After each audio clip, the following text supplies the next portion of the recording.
everyone. My name is Shalabh Gupta. I'm founder and CEO of Unicycive Therapeutics. We're a biotechnology company, clinical stage, and we trade on NASDAQ with ticker UNCY. Thank you so much for being here today, and it's my pleasure to give you an update and walk you through our story. So we are a publicly traded company, and in March of this year, we did a financing with 6 of the largest dedicated healthcare investors. We have $30 million upfront payment, which we raised in March, and we have another $100 million milestones that are committed in form of warrants. The question you would ask yourself, why should I care? What are your investment thesis? And what is so unique about Unicycive? So let me walk you through that. We have a late-stage program. It is expected to file for NDA, which is New Drug Application Approval, mid-2024, which is just a couple of months from now. We have a product that satisfies a big unmet need and is a product that addresses a big commercial opportunity. I will walk you through that in the next few slides. We have a drug that has been significantly de-risked. This is the last clinical trial and the only trial that FDA has asked us to run. And we have a management team that has been there, done this before. We have a regulatory team that has taken drug back-to-back into FDA through successful NDA application. And we have a commercial team that has launched this particular class of products in the market. And more importantly, we have a reimbursement environment which is significantly favorable in terms of back of our launch. It is specifically called TDAPA, which I'll explain to you, but many drugs suffer from a launch time. They have to struggle in terms of being able to launch a product in the commercial marketplace. We have, fortuitously, we have a tailwind that supports us to be able to launch this product. So what is our product? What are we talking about here? It's a drug called oxylanthanum carbonate. It is an investigational new drug that is being developed for treatment of hyperphosphatemia. The marketplace, which I shared with you earlier, is pretty big. $1.25 billion is US sales of approved phosphate-lowering drugs. This is a commercial opportunity in the US, but almost similar, which is another $1.25 billion market opportunity exists in the rest of the world. We have this product, we have a global rights to the drug. We have partnered the drug in China with Lee's Pharmaceuticals, and we have partnered the drug in South Korea with Alvogen, which Alvogen/Lotus Pharmaceuticals. So the drug is being developed in these countries for advancement and commercialization in these two geographic spaces, and we have announced these deals earlier this year. So what is hyperphosphatemia and why do I care? Why should someone care? Hyperphosphatemia, as the name implies, is high phosphate. It is a disease condition that happens in patients who are chronic kidney disease. Chronic kidney disease is also called CKD. It's divided into 5 stages, stage 1 through 5. CKD stage 5 is also called end-stage kidney disease, ESKD. Some people call it end-stage renal disease, ESRD. But more simplistically, if you were to think about it, these are the stage 5 patients who are on dialysis. Patients who are on dialysis have control, or if their dialysis takes care of a lot of other toxic products in the body, but it does not take care of phosphate. So patients who are on dialysis, CKD stage 5, they have to be given something to manage their phosphate. So that's the underlying problem. 75% of the US patient population who are on dialysis have not had adequate phosphate control. That is 75% patients over the last decade plus. As I'll show you in the next few slides, this is not a therapeutic category where there is no approved treatment. There are other drugs on the market. Still, we have 75% of patients who have not had phosphate control, and that begs the question, why? And that is a part that our drug solves, and I'll walk you through in these next few slides. So someone can ask, well, hyperphosphatemia, my doctor told me about high blood pressure, hypertension, or high sodium, but I've never heard, or I have not heard about high phosphate, and why should we care? So high phosphate is not a trivial increase in phosphate in blood. It's not a just lab parameter that we say, well, you have hyperphosphatemia, no problem, don't worry about it, it'll get better on its own. High concentration of phosphate in the blood, in the serum, is associated with high risk of hospitalization as well as high risk of death. 1 milligram per deciliter increase in serum phosphate can cause increase in hospitalization by 10 to 15% and the data is there. And again, this is something not new. It has been well known, well established, and has been there out there in peer-reviewed publication. So the next part comes out, as we were talking about earlier, that why do patients not have enough phosphate control?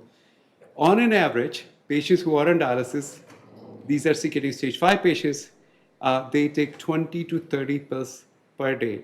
These pills, these patients have to take not for 1 week, 2 weeks. This is their chronic management. For the rest of their life, they're taking 20 to 30 pills. On an average, which you see 19 pills per day, 50% of these patients, 50% of these pills are attributed to phosphate control. In other words, if a patient is taking 20 pills, almost 10 of them are because of treatment of hyperphosphatemia. So it's a big problem, not controlled, and the biggest problem is pill burden. So this is what this slide shows you as I was building the case for it. This is a primary market research which was done by asking 100 US-based nephrologists who are board certified. These are nephrologists or kidney specialists. These are patients whose main job is to see kidney patients. Unaided question when they were asked, what is the number one problem, doctor, that you see in your patients who are on dialysis? The number one problem comes up is pill burden. So pill burden is not a trivial thing. It is a one biggest problem these patients face. And the physicians who are treating them, this is the one biggest problem they identify. The pill burden is the number one problem. Then comes the efficacy, then comes the fewer side effects. But the number one problem remains pill burden. So now that I've shared with you the big picture, this is what the lay of the land looks like. The drug in purple is our investigational drug. It's oxylanthanum carbonate. And I want to take a few minutes to walk you through this diagram because this is actual pills. So on a very, depending on which side of the room you're looking at, but if you look at the Renvela, which is the white pills on the top, extreme right, you see that there are 9 pills per day on an average patients have to take. Renvela is the market leader. It was originally launched in 2004. It's now generic. Both branded and generic Renvela together constitute roughly 50% of the pills, 50% of the prescriptions that are given for these patients. Then you have calcium-based drugs that are one that you see in blue and white capsules. These are the drugs that are available. These are given in, on an average, patients are taking 12 to 15 pills. They've been around, and you may have heard about drugs like Tums that are available over the counter. Again, these are generic drugs that are there. The two bottom ones, two on the either side, one of them is Orexia, which is a drug that is originally approved. Earlier it's called ferric citrate. It's approved for hyperphosphatemia, but it also addresses iron deficiency. And the other one is Velphoro, which you see on the other side, which is 4 large pills. They are again iron-based pills, and therefore they look a little bit brownish in color. It's again a drug that was approved for hyperphosphatemia, and it also has iron in it. To the bottom 2 pills together on either side, they constitute roughly $500 million sales annually. Velphoro sells for roughly $350 million, and Orexia is the rest. So the 2 products are the branded drugs. The rest of them are generic. Currently, they're generic versions of them.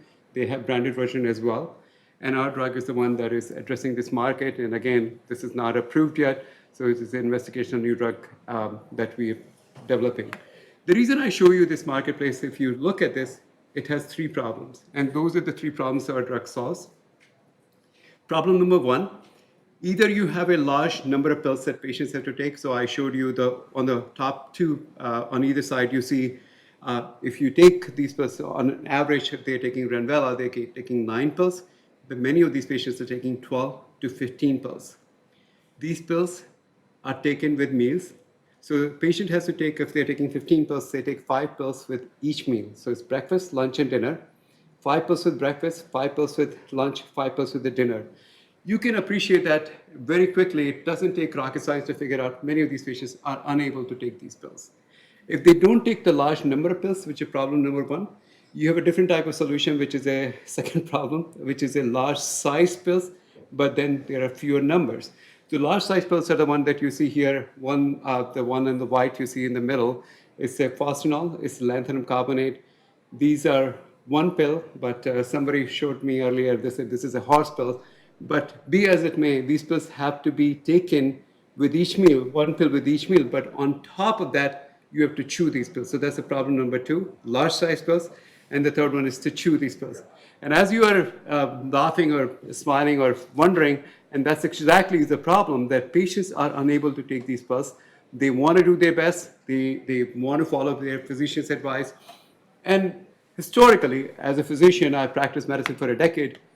Patients want to do something that will help them, but phosphatemia, hyperphosphatemia, is not something that causes chest pain. It's not something that will make them feel there is a high phosphate.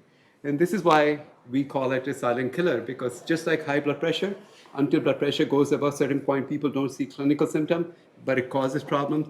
Hyperphosphatemia is one of those problems. So talk a little bit about what our drug is. So I showed you earlier, this is our drug. So let me just take the visual here and walk you through what our drug is. Our drug is a nanoparticle-based technology that allows these pills to be smaller in size, that allows these pills to be able to be swallowed rather than having to be chewed. This is a patented drug. It's not a generic version of the drug. It's a patented drug that has got multiple patents both in the US and globally that allow and cover us till 2031. This is nanoparticle technology, allowed the drug to undergo development. This drug has been tested in a few different clinical trials, which I'll walk you through. And because it's based out of lanthanum, which is a drug that I showed you earlier, the middle lanthanum carbonate, our drug is technically, or from a chemistry point of view, is called lanthanum dioxycarbonate, which is a nanoparticle technology that allows us to essentially deliver the same lanthanum that you see in the middle that was approved in 2004. Because of the similarity of the drug, we were able to follow 505(b)(2) pathway, which I'll tell you. Essentially, this pathway allows you to refer the drug to an existing approved drug. So that's the 505(b)(2) pathway. More about that as we walk through just in next few slides. So phase one, originally this drug was developed as a new chemical entity, which I shared with you earlier. It's a patented drug, so it's not a generic drug. As most phase one trials are done, they are done in increasing concentration called ascending doses. So this was tested in 32 healthy subjects.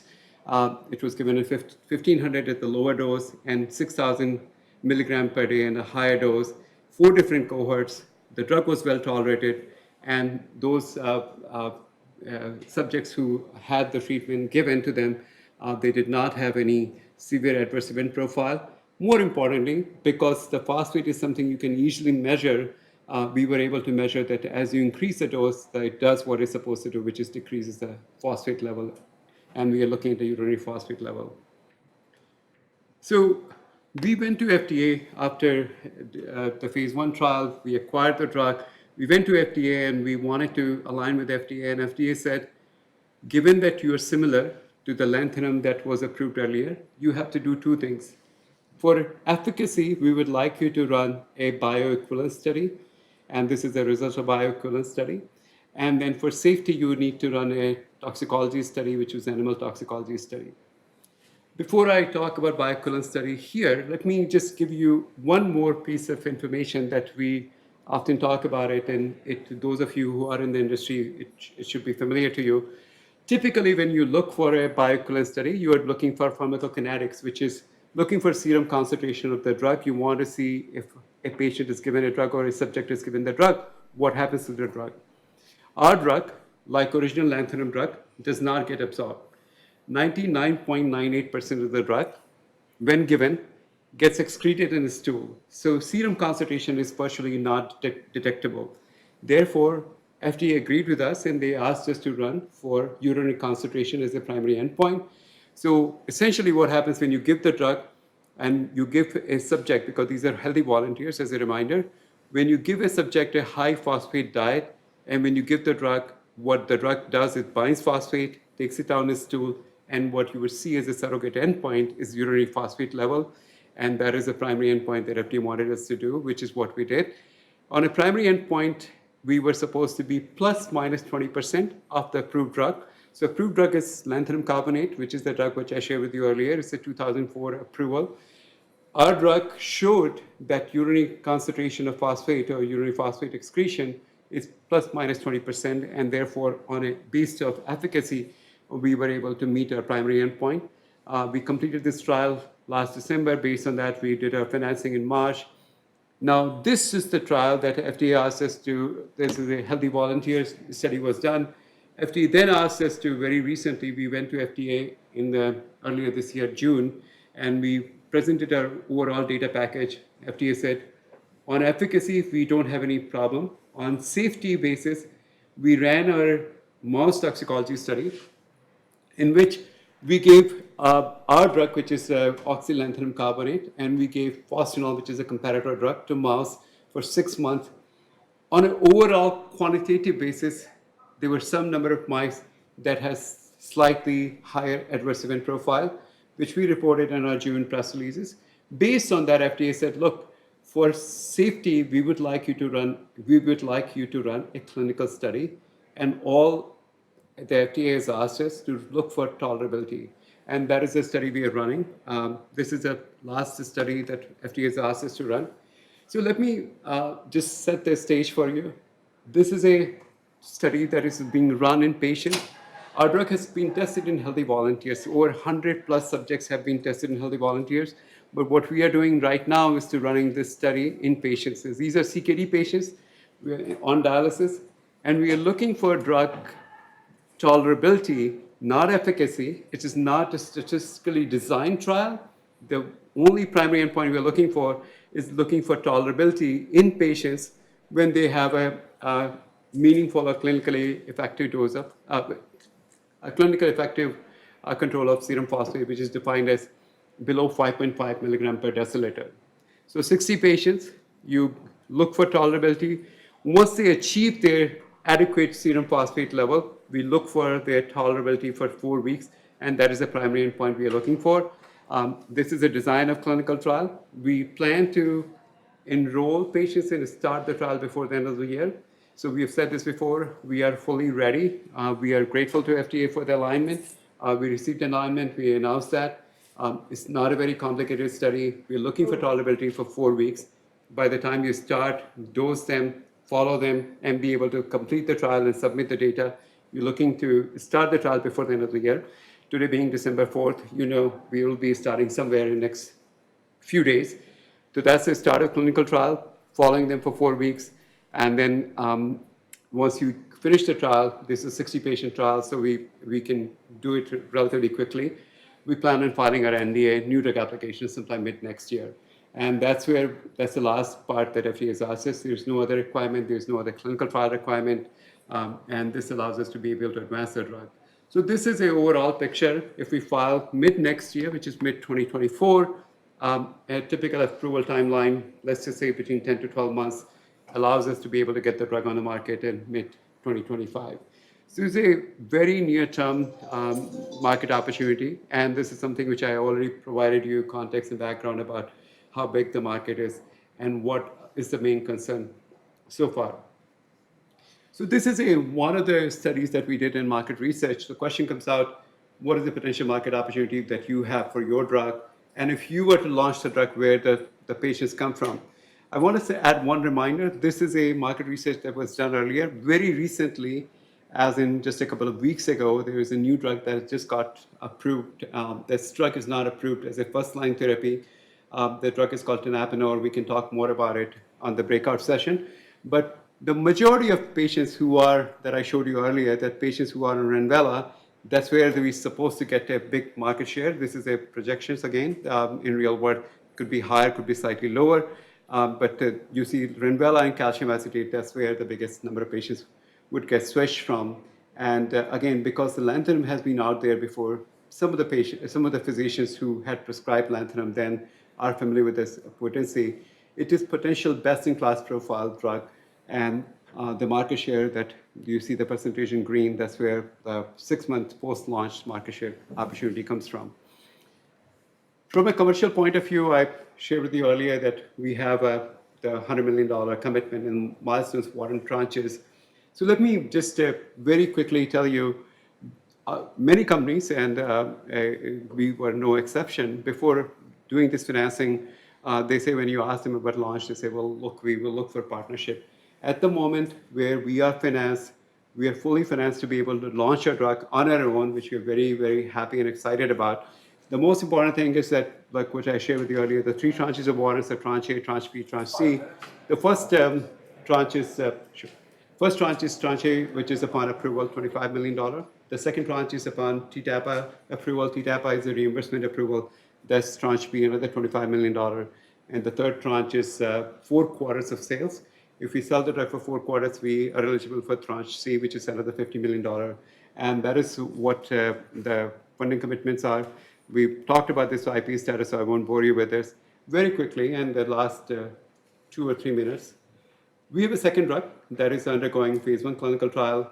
The phase 1 is being done in the UK. We announced 2 cohorts have been dosed. It's a single ascending dose. We're increasing the dose. But the drug addresses a big market opportunity in acute kidney injury. The drug works on mitochondria. That's the key organelle in the cell that is responsible for energy. If the cell does not have enough energy, you think about powerhouse, think about something that will help them to fight different diseases. Any inflammation causes these mitochondria to have problems, because when there is inflammation, there is something called reactive oxygen species, or ROS, builds up, that causes calcium to go inside the cell, inside the mitochondria. They swell up and they die. Our drug works by blocking the mitochondrial pore that causes inflammation, the calcium to go inside. The drug, as I mentioned to you, is in clinical trial. This drug is a prodrug of an approved drug. The approved drug never came to the US. Approved drug is available in Europe, but our drug makes the approved drug different in terms of area under curve and Cmax, which is pharmacodynamic property of the drug. Therefore, we are not developing this approved drug itself. We are taking a prodrug of the approved drug, which is nicorandil. And there are multiple studies, clinical studies that have been done on the drug that show the drug has efficacy in chronic kidney disease as well as acute kidney disease patients, AKI and CKD. This is the data generated by our drug, which is a prodrug. And as you can see, the only 2 parts that I'll point your attention to is serum creatinine and BUN. These are animal studies. They both improve when the drug is given. This is a design of clinical trial. This is a design of the single ascending dose, and then once the single ascending dose cohorts are done, we do multiple ascending dose MAD trial, MAD part of the study. Again, this drug is patent protected. The approved patent cover is till 2032. We have filed additional patents. If they are granted, we will have protection in 2040. We have a team that is a small team. We call it small but mighty team.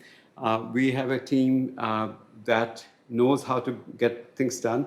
We have purposefully kept our team very small to be able to focus on the key parts of what we do.